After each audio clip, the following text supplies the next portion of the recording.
Hi, ako si Marjorie Sumbiling Bahinting, isang professional makeup artist.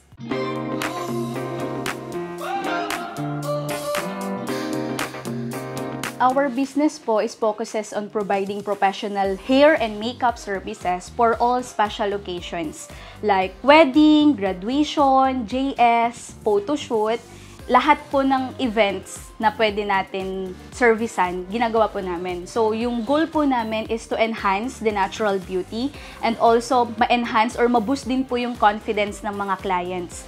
And we ensure that their makeup po is talagang mag-long last po all day. Today, makakasama natin si Marian and si Ella. So, gagawa tayo ng fresh makeup look.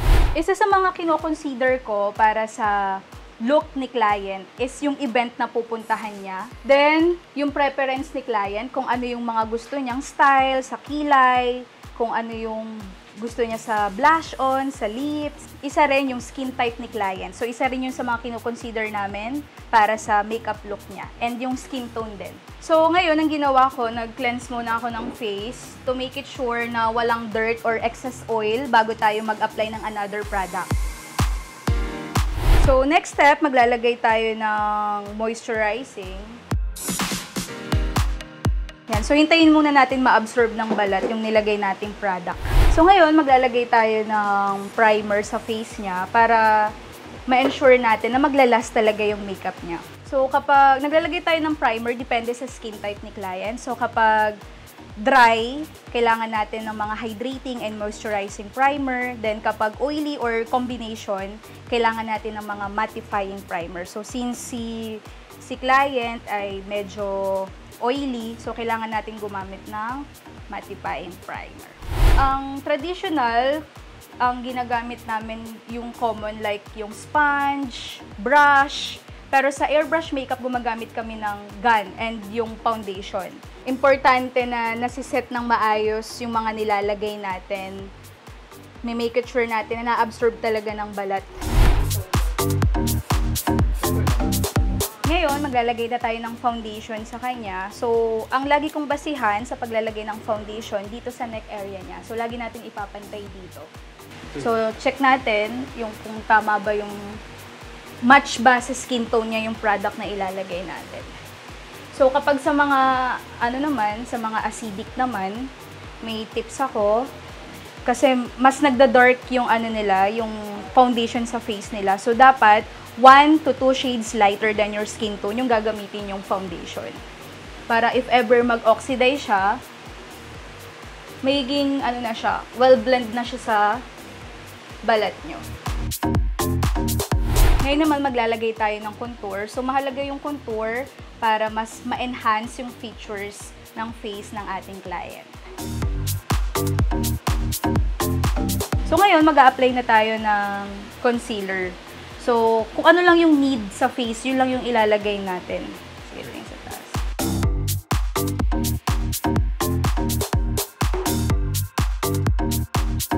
Proceed na tayo sa eyebrows niya. So, since maayos naman kilay niya, kailangan lang natin i-bushy. So, gumagamit ako ng spoolie and also glue. So, ngayon maglalagay na tayo ng eyeshadow. Ang pinaka-eyeshadow base ko, nagsisimula muna ako sa light color. Para kapag nakulangan ako, madali ko na lang akong magdadagdag.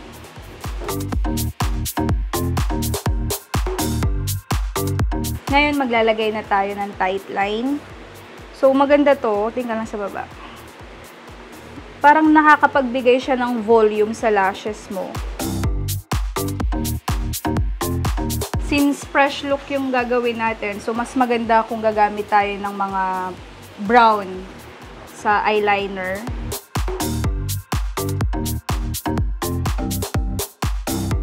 So ngayon maglalagay na tayo ng lashes. So pagkalagay mo ng glue, kailangan hindi mo siya agad-agad ilalagay sa eyes. Kailangan mo munang mag-antay ng mga 15 to 20 seconds.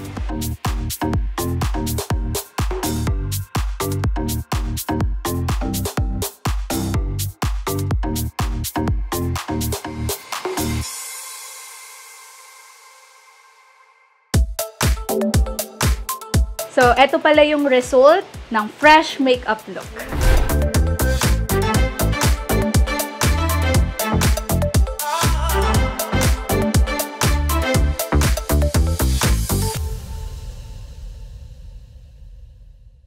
Hi mga Kapinoy! For all soon-to-be brides out there and clients, if you have upcoming events, don't hesitate to message us on our Facebook page, Instagram, and TikTok.